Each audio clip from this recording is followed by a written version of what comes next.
at New Paltz. Fourth year. Time flies, right? Yeah, I feel like a senior. So I oversee a number of the functions and services that are outside of the classroom, not including dining and parking, thankfully. Good. Okay, thanks. And Vic, one of our members, voting members.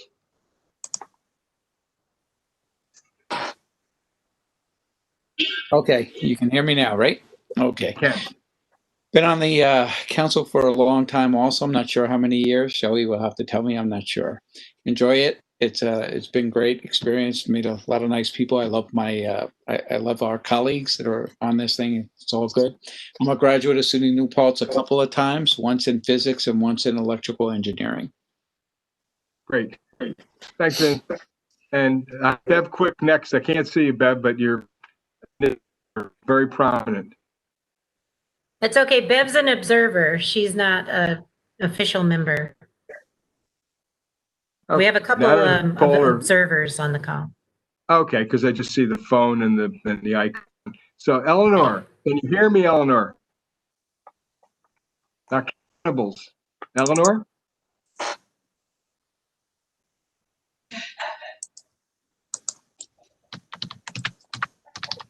You hear me?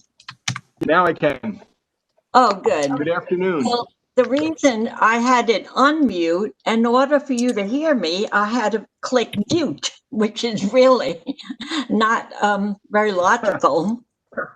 So Okay. now I'm unmuted on mute, whatever that is. I can't put my picture there because my husband's not here to fix the machine. I'm not very good at this, but at least I'm on and I see all of you and I hear all of you.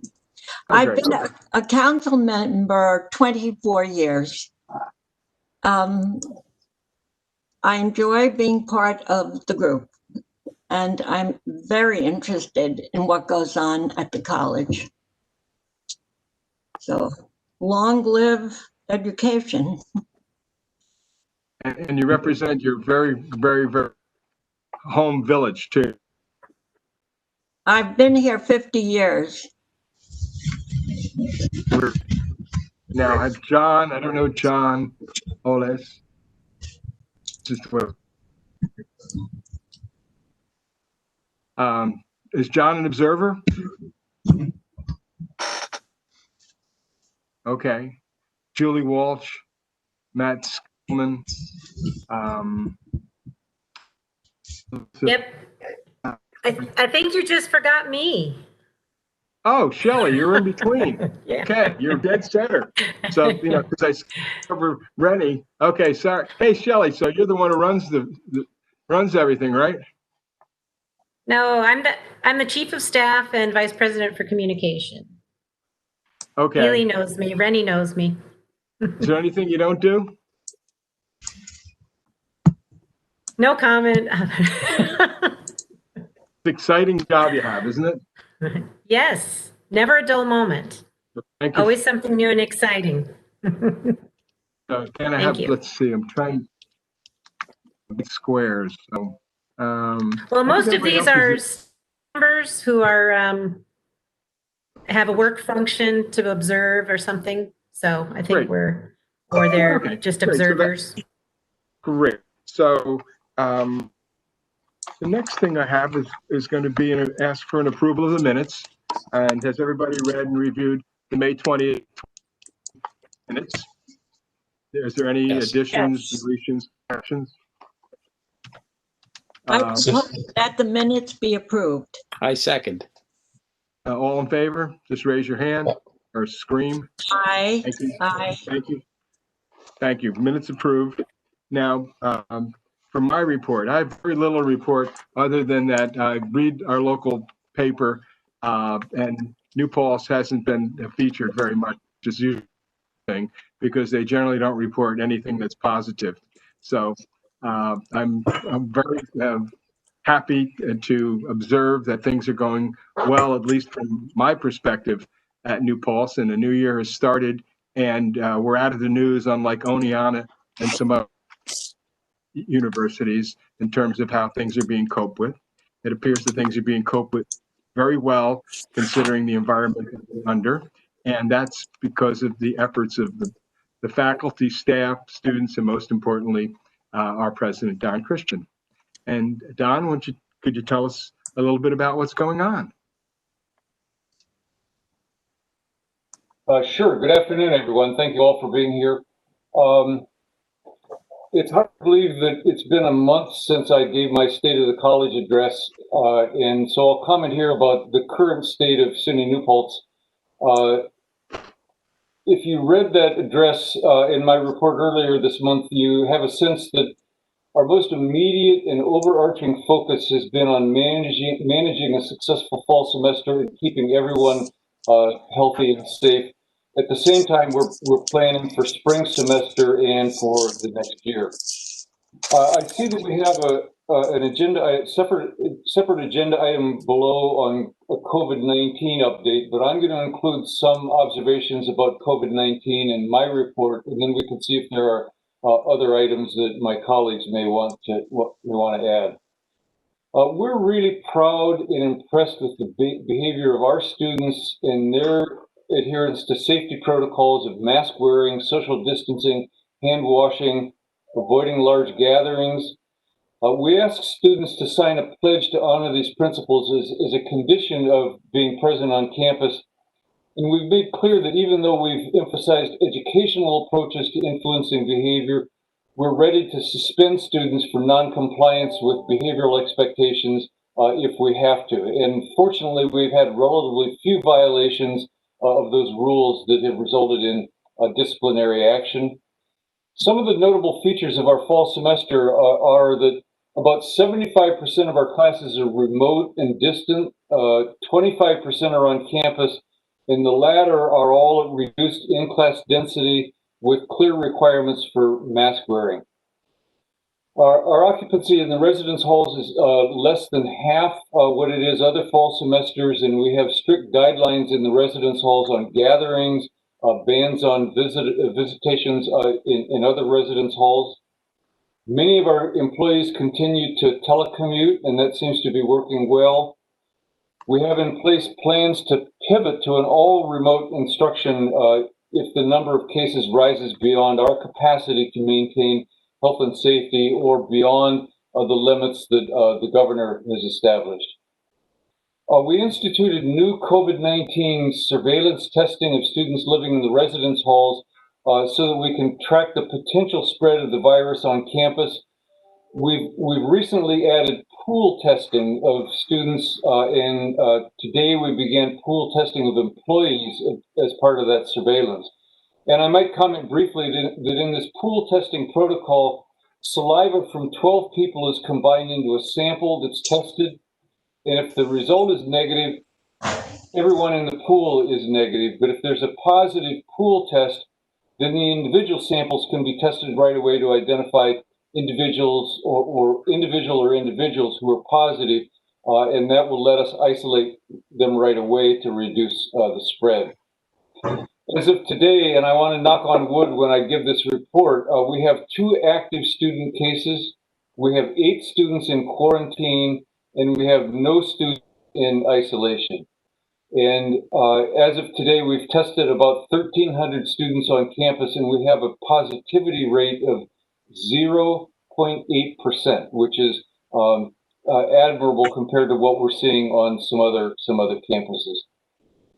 Student affairs and other volunteers have been on what we call party patrol in New Paltz, both on campus and off campus.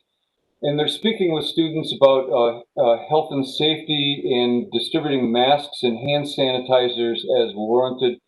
And they found mostly small, appropriate gatherings and report that our students could not have been more polite and gracious. And so, again, Eli mentioned the role that all of us have played in our success to date, and I want to be sure that we recognize the great role that our students have had in that success. I might also note that we have a great partnership with the village and the town in a series of joint initiatives, some education campaigns, cooperative enforcement measures, and that's also playing a really important part in our success. Our overall enrollment this fall is within 5% of what it was a year ago, and that's a great relief because we had feared a much more dramatic drop as a consequence of several factors. One is the significant shift to remote instruction. We know that students and families have concerns about health and safety in an on-campus environment. And we also know that the pandemic has had significant impacts on family finances of many of our students. So we're relieved that we're within 5% of where we were last year. I might note here that the percentage of underrepresented students in our incoming first-year class this fall is 46%, and that's down only slightly from last fall's record high 48%. And that is in contrast to national concerns that Black and Latinx students would disproportionately not continue their education. I might mention here also, I think everyone is familiar with our EOP program, very successful, and our EOP enrollment is within one student of what it was last fall, and we're grateful for that. I'll say a few things about budget to maybe set the stage a bit for context for what Vice President Halstead will report. We're heartened by that fall enrollment that I just noted, but even that modest decrease will carry a loss of about $1.2 million in tuition revenue.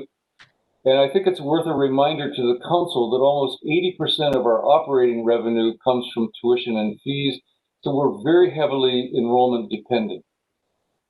That's why we're working already on recruiting students for this coming spring, as well as for the next academic year.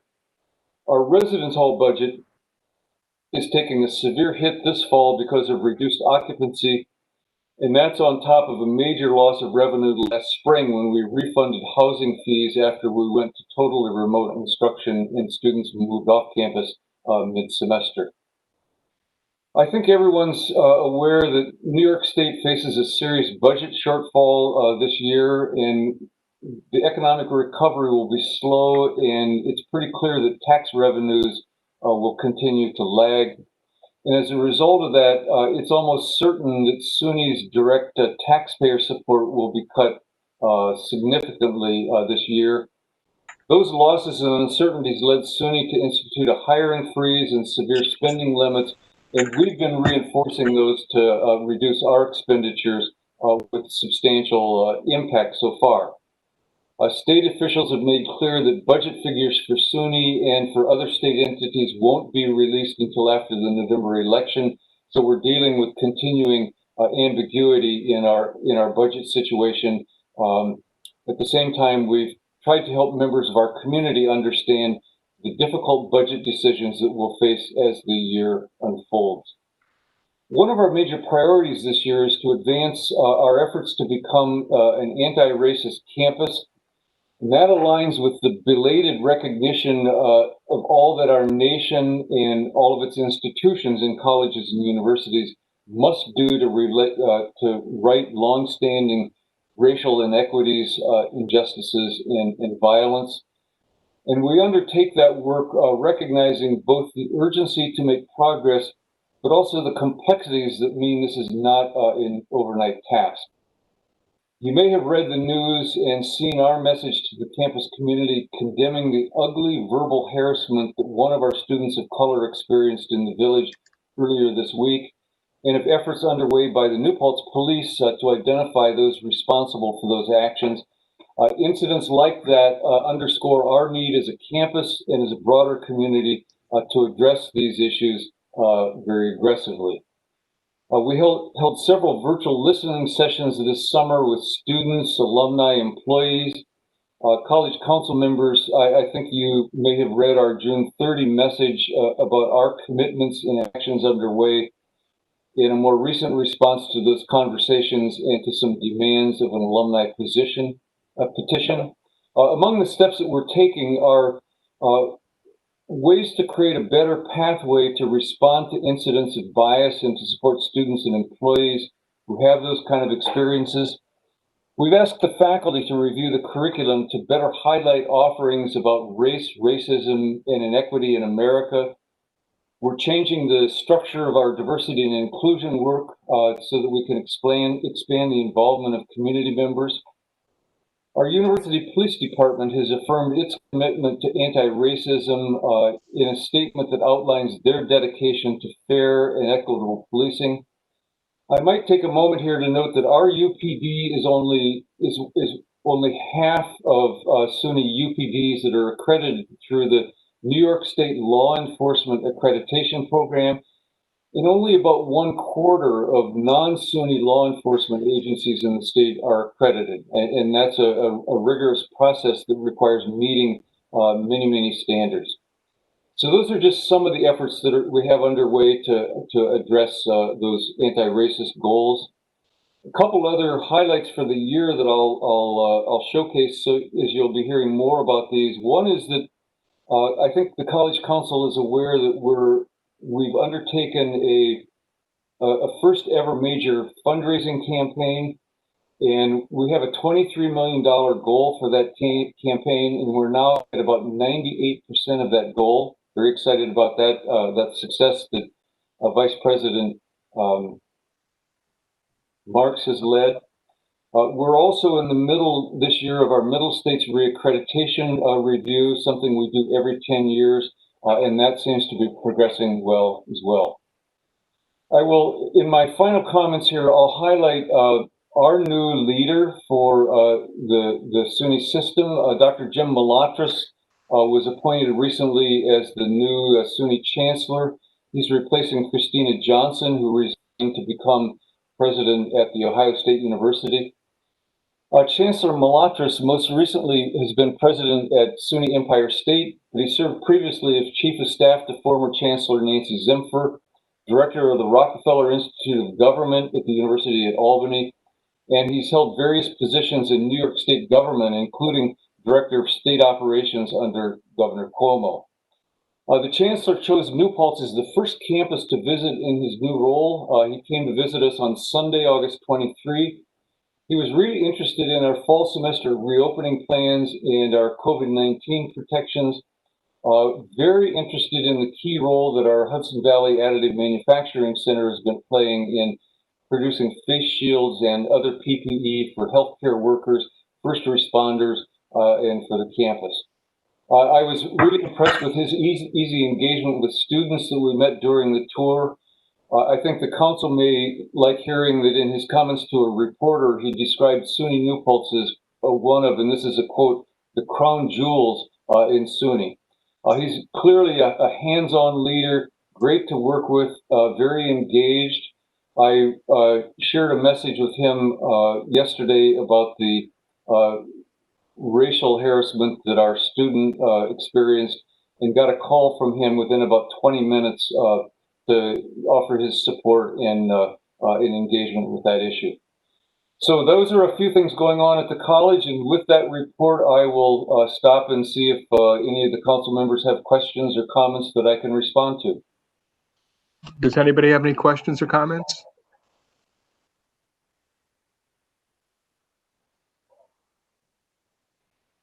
Kudos for keeping the institution open and healthy. To say the least, it looks like New Paltz is an absolute model for dealing with COVID and succeeding in doing so. And it's not surprising that the chancellor would look to New Paltz as a crown jewel, because it has been done successfully to keep the doors open, first of all, and to succeed doing it with such a low infinitesimal rate of COVID.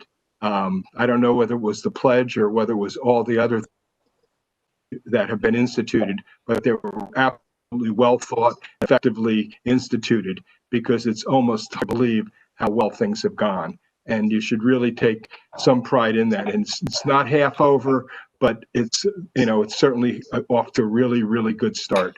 And it's, to me, when I read news about other campuses throughout the country where COVID is rampant, and New Paltz is taking the actions to provide a quality education, a welcoming environment to students who desperately need it, and to do so with a very diverse student body, where the COVID has concentrated and been inordinate, yet they can come to New Paltz and feel and be safe and be educated. It's really a testament to really good management and good participation by the faculty and by the students themselves acting responsibly in doing what is necessary to get through a really hard time and succeed at it. So I want to give you my personal thanks, and I'm sure the council members all share pride and to be really, really, really thankful for what you've done. So thank you very much. Well, thank you, Eli. You know, I'll weigh in here very quickly that this has been truly a team effort. All of the members of the cabinet that are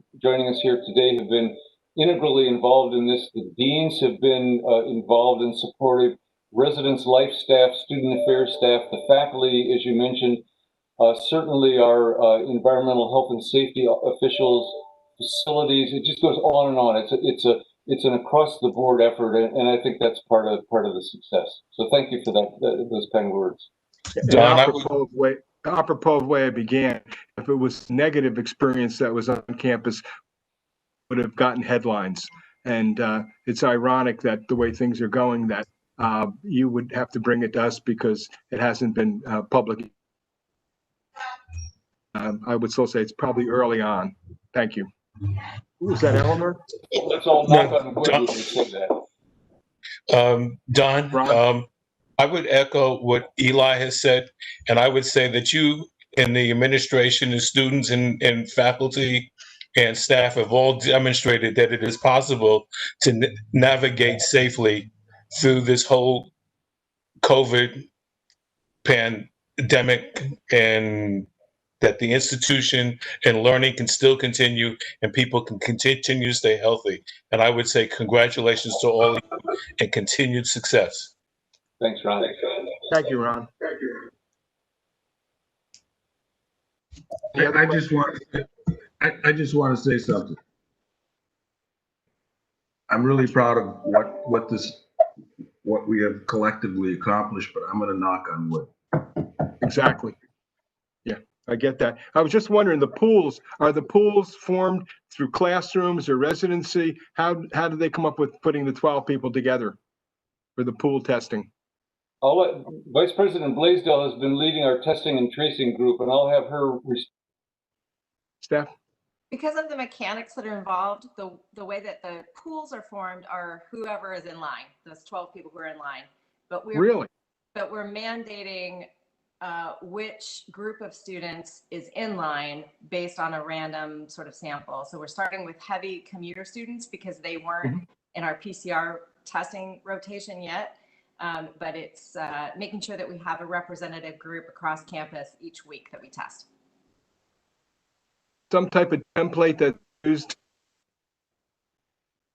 SUNY wide, or is it New Paltz's invention? So the pool testing itself is run out of Upstate.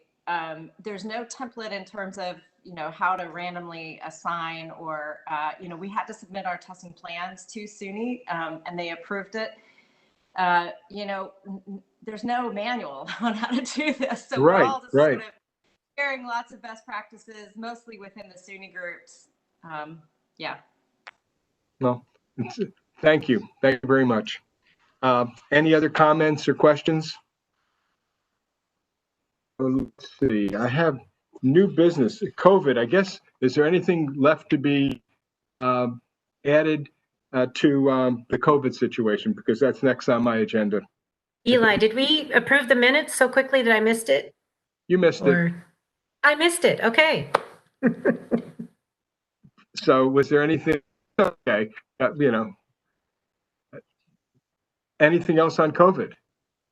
Michelle, anything on PPE to offer, or Stephanie, anything else on testing that I have missed?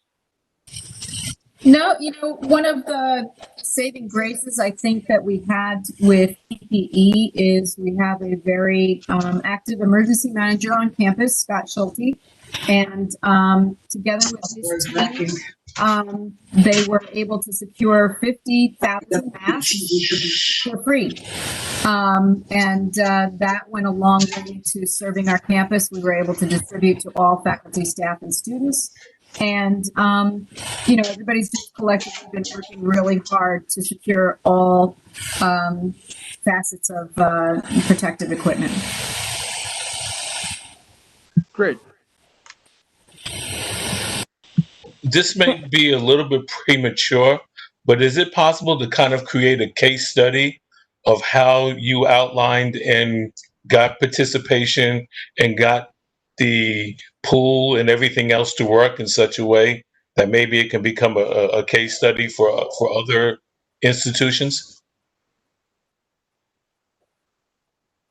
I mean, I think we'd be happy to do that. I think one of the frustrations from many institutions is our resources. So we were really fortunate. SUNY took a leadership role in this, got the pool testing along with other kinds of testing underway. So we benefited from SUNY, spearheading those resources in partnership with the state. We were really lucky too, in that we had partnered early on with a lab that could be on campus weekly to do PCR testing on campus. A lot of campuses didn't have that. So I credit a lot of our success to our director of health. Really, I think he got his chops from our mumps epidemic a few years back, and so he and Scott Schulte from emergency management were both just able to hit the ground running. But I mean, certainly we can put together our story. I mean, like David, I'm sort of, I'm still holding my breath because some of this is luck. There's no perfect recipe, but we can sure share with others, what we feel went right. I would agree that there's a certain amount of luck, but there's also, you got a lot of buy-in from a lot of different quarters. And that's something that I think should be documented, even if not so for other institutions, maybe for anybody else who comes along if something like this should ever happen.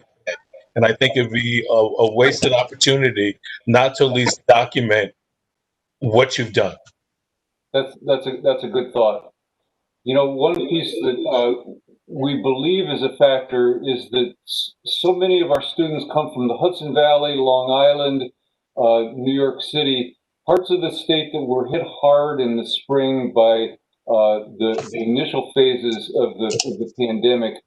And so our students here this fall, many having had direct experience with family and friend impacts on COVID, and took it pretty seriously. And we've seen the assessments in some other parts of the country where students come back to a campus not having lived through the kind of experiences that we have in this part of New York last spring and early summer, and we're perhaps more casual about what they face.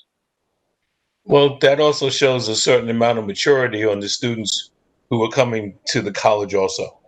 You bet. Yes, certainly. And I'm sure the underrepresented students come from neighborhoods that were pillaged in New York City probably spoke seriously and took things seriously.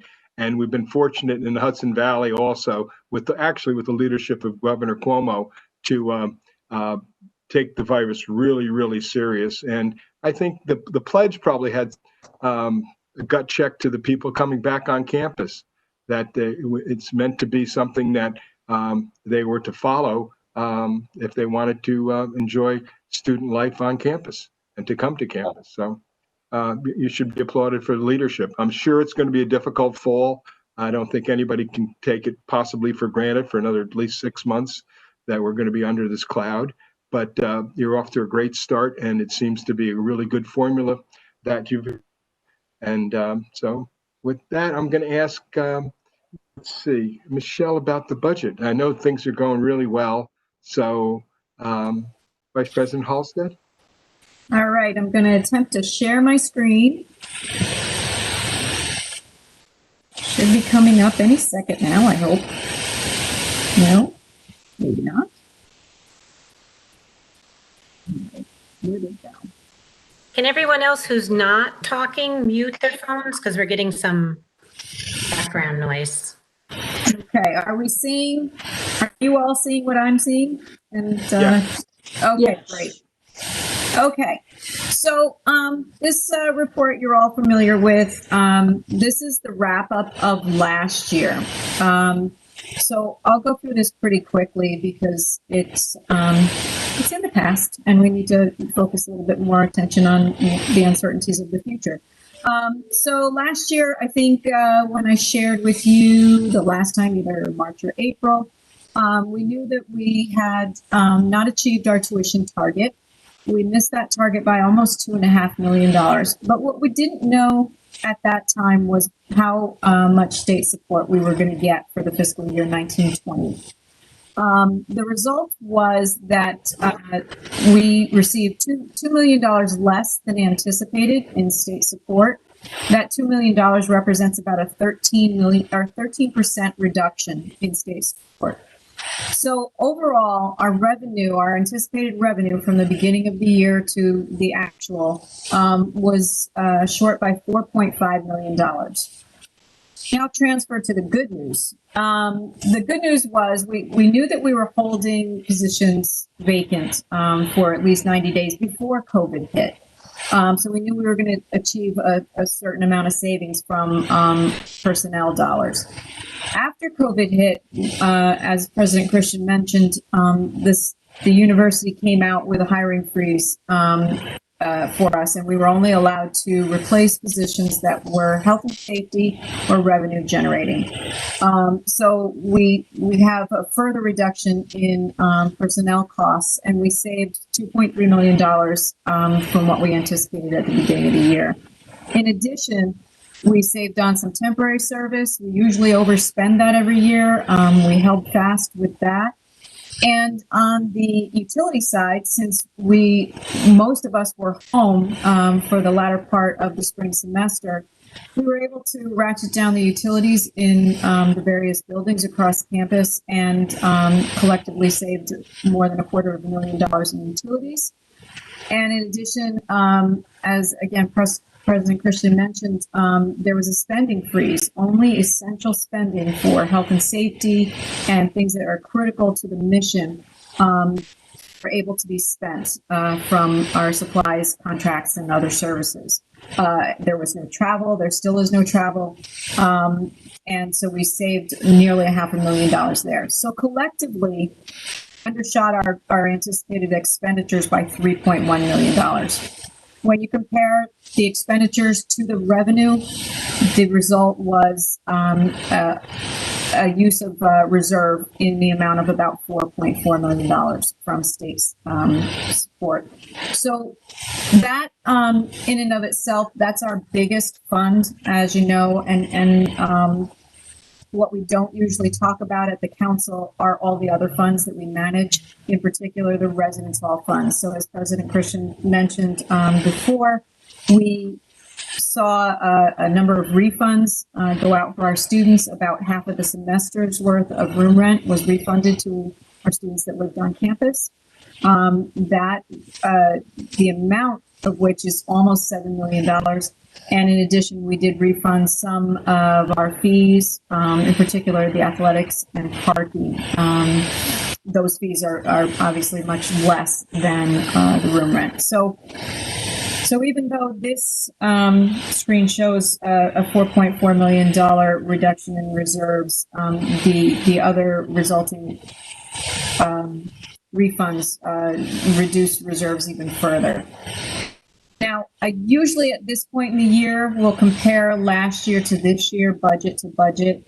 But really, we aren't able to do that at this point because there are so many unknowns still out there. The biggest of which is what will be our state support, and knock wood, will we make it through the semester without having to shut down due to the COVID pandemic? So I didn't put together a comparison because it's just a little too, there are too many unknowns to give you any competent numbers. But what I did do yesterday was one of my staff ran a comparison of year-to-date expenditures from July 1st of this year to today, or to yesterday, and compared them to July 1st, 2019 to September 23rd, 2019, just to see how we were doing.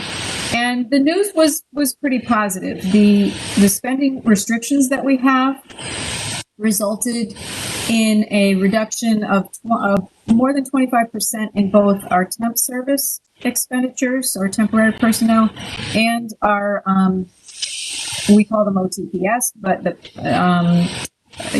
supplies, travel, contracts, and utilities are included in that.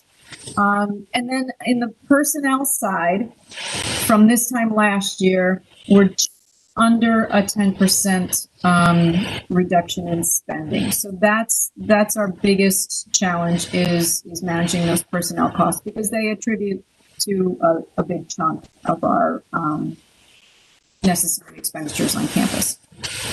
So that's pretty much all I can give you in a solid financial report at this point. We won't know, we've been told that we won't know state support numbers until after the elections in November, and how soon after the elections depends on how the election goes. Well, thank you. I know there's a lot of questions, but most of them are unanswerable, and they have to do with the future and how things are going to go. But managing reality, you've done a terrific job. And I know it's not easy. It's easy when you have a lot of money. It's really hard when you don't have enough. And so I know you have to make decisions and priorities. You're doing very well considering all the circumstances, but I know there's some major unknowns, and most of them driven by the virus and secondarily by the elections and where the state is at. I get that. And I know hopefully New Paltz being a crown jewel, maybe we'll get a little bit extra, a little preferential, but I know it remains to be seen. But thank you for your hard work. I know it's not fun. Anybody have any questions for Michelle? Yes. Well, actually, it's a revenue question, but it's not so much directed at state funding and tuition.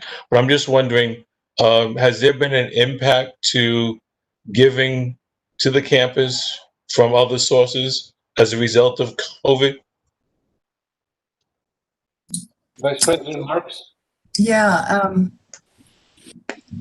Well, Ron, we lowered our goal this year from 3 million to 2 million for the first time in 6 years, where each of the last 6 years we surpassed $3 million. And as President Christian said, we're actually right now just about $500,000 away from our $23 million campaign goal. And I'll say this, yes, I think there's been a slowdown in giving, but people who have the means really truly have enormous means. And so we are seeing some extremely generous gifts. I've been surprised. We've had several six-figure gifts that have come in. And I think I'm observing that people are thinking about the value of what they have and the value of their New Paltz education and the value of the college and the value of public higher education. And they're really thinking about what's important in their lives. And so people who can make a contribution we're seeing an increase in planned gifts, people who have said that they're leaving us in their will and estate plans. So people have gotten very serious about future planning. So yes, in the short run, I'm seeing a bit of a lag and in the smaller donations, because a lot of people are out of work or broke. But again, those who have resources, there is quite a lot of money out there, as we know, at certain levels of our society, and some of that is flowing to us. So I hope to surpass our lowered goal this year, but I wanted to be a bit conservative. Thanks. Withstanding the impact on people regarding employment, but those who are employed and working aren't, unfortunately, for restaurants, et cetera, are not buying clothes. They're not going to restaurants. So, I know I can look around and see how many people have gone out to dinner week after week, which is almost nobody. And so maybe that is an opportunity, Erica, but I guess you've thought of that on your own. But That's what I've seen is that people, we're doing what we can. One of the hard things is what we call engagement. So it's everything is a little bit more complicated. You can't get a group of 20 people together and walk around and talk to people and make connections. Everything that you do is more laborious, has to be very thoughtful. But when we're able to do that, people are grateful and excited. And of course, we're continuing to do mailings and online outreach. So we haven't slowed down in our activity at all. And I think that if things continue successfully with the college and dealing with COVID, it can only stand as a foundation for people to give. Because I know when people make requests when things are going badly, it's dire. But by the same token, when things are going well, people do like to get some of that stardust. And I agree. And success breeds success. And our messaging, I have had several people, and I really thank Vice President Wright, have mentioned to me, I mean, literally 3-4 people now, how impressed they are with our communications, how much they appreciate it. These are alumni. I didn't even know they were reading our communications, but apparently they are. And I think that helps quite a lot. So I know it's hard work, but it's worth it, Erica. So thank you. And anything else? We have the next meeting scheduled for October 21st at 3 p.m. It'll be here before we know it. And between now and then, I wish you all good health, live safe, and continued success. So thank you very much for coming. I know it's thanks, Eli. only by video. Yes, Rennie. Oh, that's a bye-bye, or you want to speak? All I know is when somebody waves their hand, you hit the button. Eli? Yes. I'll make a motion to adjourn. Great. Second? Everybody being in favor? Aye. Adjourned. Thank you. Thanks, everyone. Thank you. Thank you, Ron. All right. See you soon.